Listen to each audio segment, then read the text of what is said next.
Ritas hævn, halmstad i flammer. Kapitel 1. Bevæbnet røveri. Rita løftede hovedet og kiggede forskrækket og irriteret lige ind i 2 geværløb, der pegede mod hendes ansigt.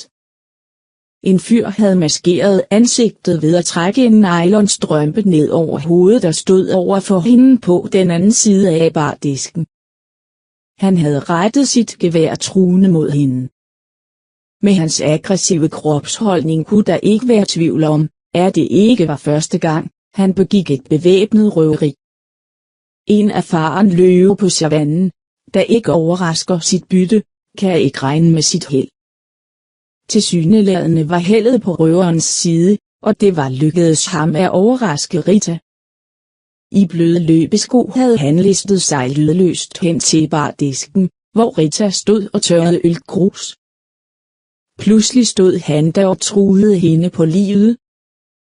For at markere, at det var ham, der var herre over situationen, hævede fyren stemmen, og med et tonefald, der var renset selv for den mindste barmhjertighed, beordrede han: "Læg pengene på bordet. Ellers blæser jeg dit hoved af."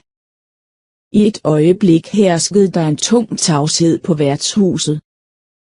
Rita var alene op imod en høj muskuløs fyr, endda bevæbnet med et gevær. Hvad kunne hun gøre? Men der skulle åbenbart mere til for at ryste hende. Uden at skynde sig lagde hun ølgrus og viskestykket fra sig, rakte hånden frem og trak skuffen ud. Så greb hun 2 krøllede pengesedler, der faktisk var hele kassens beholdning, og klaskede dem på bardisken. Fyren havde allerede opdaget, at Ritas dræbende blik var langt mere livstruende end hans gevær. Han kiggede med stor skepsis på de 2 sedler, ikke noget stort beløb og slet ikke det han havde håbet på, og spurgte med afdæmpet stemme: "Er det hele?" Rita var ikke vant til at tage ordre fra nogen som helst, og efterhånden var hun godt træt af hele forestillingen. Hun lænede sig ind over bardisken og nærmede sig med ansigtet geværets løb. Hendes blik borede sig gennem nylonstrømpen, der havde maskeret fyrens ansigt, og trængte dybt ind i hans øjne og hjernen, hvis han overhovedet havde en. Hun hvæsede, som en giftig kobraslange: "Ja, det er det hele. Ser du måske nogen kunder herinde? Du er forbandet heldig, når der overhovedet er penge i kassen." Rasende tilføjede hun: "Tag dem og skrid. Ellers får du bank."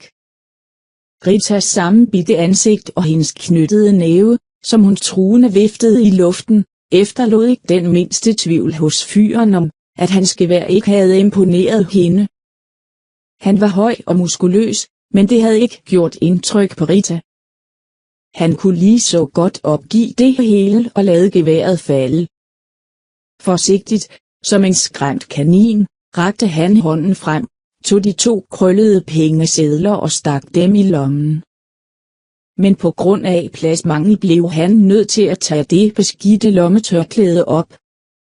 Inden han placerede det i baglommen, pudsede han grundigt og højlydt næsen, der i de sidste mange minutter havde trængt til det, men han havde ikke haft tid.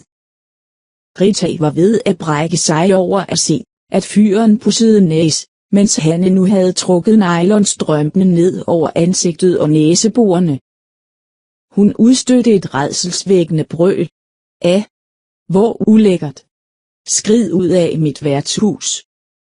Ritas strakte arm og pegefinger pegede mod døren og mindede om et spyd, der hvert øjeblik kunne flyve hen mod den stakkels fyr og bore sig igennem hans krop. Selv en garvet løve på savannen, der er i stand til at snige sig lydløst hen til sit bytte, her næppe heldet med sig, hvis den kommer til at overraske et fuldvoksent næsehorn. Uden at turde sige et pip, gik fyren med en nedslået kropsholdning hen mod døren. Undervejs vendte han sig om et par gange for at sikre sig, at Rita ikke kom farende bagfra. Det gjorde hun dog ikke. Med knyttede næver presset mod hoftekammen stod hun bag bardisken, og fulgte med sit dræbende blik fyrens skridt, indtil han var ude af døren.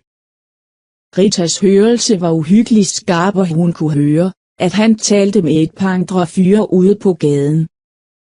De havde tilsyneladende stået og ventet på ham, mens røveriet stod på. Hun skyndte sig hen til vinduet, men det var for sent. Det eneste hun nåede at se var en sortfarvet bil, der kørte væk i en rasende fart. På grund af dens mørke ruder var det ikke muligt at se, hvem der sad i bilen. En så kostbar bil tilhørte næppe en lavt begavet småkriminel, der lige havde begået røveri på et værtshus på fallittens rand. Rita var overbevist om, at det var røveriets bagmand, der befandt sig i bilen. Men hvem kunne han mon være? Hvorfor var det så vigtigt for ham at planlægge et væbnet røveri på værtshuset? Alle i byen vidste jo, at grundet dårlig økonomi var stedet lukningstruet.